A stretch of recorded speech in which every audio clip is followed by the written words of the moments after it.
Naniniwala si dating Senate President Franklin Drilon na may kinalaman sa 2028 elections ang naunsyaming kudeta kamakailan sa Senado. At kaugnay niyan, makakausap po natin ang dating senador. Magandang gabi po sa inyo, Senator Drilon, and congratulations on your book launch yesterday. Thank you very much, Corina. Yes, sir. Paano po ba kami makakabili noong Being Frank, yung inyo pong libro? Ipapadala ko lang po sa Cubao. Okay. Pero sa amin din, nasa Cubao din po ang buong bilyonaryo. Yes, Oo. your husband was there when we launched it Oh. noong Lunes. I know, hindi nga po nagpaalam, nandun pala siya. Okay, bakit po ba, Mr. Senator, sa tingin po ninyo ay konektado itong naunsyaming Senate coup sa 2028 elections? Marami po akong naririnig na mga bersyon. Sa akin lang po, Corina, tinitingnan ko lang yung mga events na noong mga nakaraang buwan. Unang-una, si Chis Escudero ay kilalang kakampi ng Vice President. Kaya nung nirefer ng House ang impeachment complaint, hindi po agad hinir, notwithstanding yung use of forthwith. Dahilan po yung trial on an impeachment case, talaga pong makakabigat yun sa kampanya ng ng Vice President Sara Duterte. Kaya po sa akin, logically as a part of the campaign strategy, dinilay po or naghanap ng paraan para hindi agad madinig at hindi nga nadinig dahil ang impeachment dahil sa Supreme Court. Ngayon po, kung si Senator Soto naman ay nagpahayag na pag dumating yung impeachment complaint sa Senado, agad-agad is-set for hearing. So maliwanag po na ang 2028 ay malaki ang influensya doon po dito sa desisyon kung matutuloy ba ang trial o hindi. Yan ang aking paniwala, Corina. Ayun, okay. So, normal po ba sa Senado ang kudeta? I mean, it is unacceptable political maneuvering.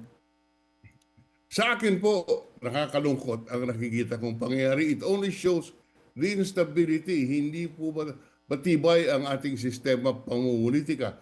At yun pong kudeta, lalo na ngayon, Corina, 15 lang ang sumusuporta kay Senate President Soto at isa doon sa 15 si Pia Cayetano. Ang nagmamaniobra na magpalit ng leadership, si Alan Peter Cayetano. So, it is logical to conclude na talagang in case magbotohan, 14 lang ang sumusuporta kay Vice President kay Senate President Soto. Ito po ang dahilan kung bakit hirap na hirap po si Senator Soto sa kanyang posisyon. Yan po ang wala pong matibay na paghahawak si Senator Soto. On a daily basis, he must check his back kung po ay may suporta pa ng kanyang kasamahan. May opinion po ba kayo dito sa pagbaba ng gravity, if you can use that term, doon po sa kinalabasan o rekomendasyon ng Senate Blue Ribbon Committee na dati po ay filing of charges, ngayon po ay preliminary or further investigation. Dito po sa ilang mga senador na kanila pong pinangalanan. Bilang abogado po at dating Secretary of Justice, wala pong pagkakaiba yung mag-recommend ng filing of charges o mag-recommend ng preliminary investigation.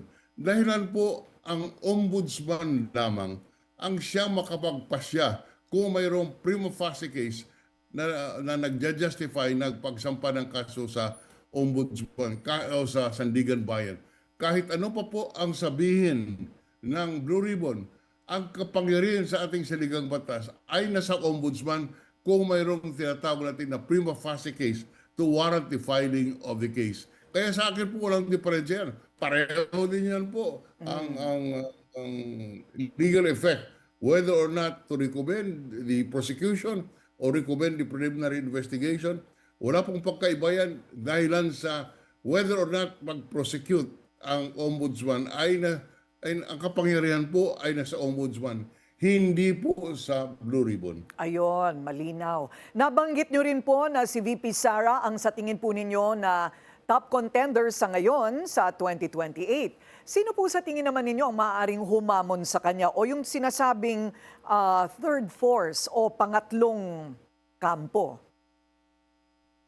Ako po'y, Corina, tingnan niyo po ang kasaysayan ng ating politika. Wala po pong third force na nagwagi.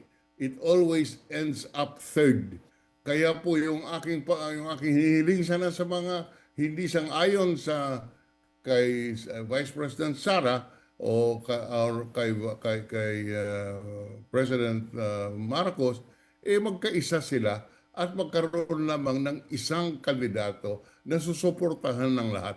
Yan po ang aking tingin na pwedeng magbigay ng lakas doon sa lalaban sa 2028. Maraming salamat po sa inyong oras, former Senate President Franklin Drilon. Thank you very much, Corina, for having me tonight. Manatiling nakatutok sa Bilyonaryo News Channel. Sumubaybay sa aming social media accounts at mag-subscribe sa aming YouTube channel para sa mga bago at eksklusibong balita.